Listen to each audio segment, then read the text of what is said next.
kei te whakahe a Tania Martin i nā whakapai, nāna a Parekāwhia McLean te tumu whakarai o Waikato Tainui i Patu. He ai ki a Tania Martin a ka hore he kiko i roto i nā whakapai, a hakua tā mātou inoi ki a Tania Martin ki te kōrero ākano hi mai ki a mātou, au ware ake.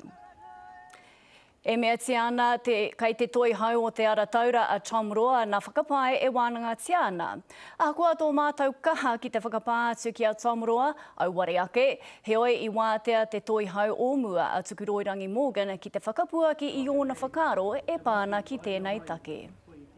Ka tuku tēnei take ki roto i ngā ringa o te ara hau, o te ara taura hau, i a Tom Roa ma, ka noho ki reira. Nā runga noi te ngoi koretanga o Tom Roa ma. Me ngā mema hou o te ara taura, ki hai rātau i tahuri mai ki te āwhinātu, te whakatutuki i tēnei take o Parekāwhia. Nō reira, kei te aroha ke au, kia Parekāwhia.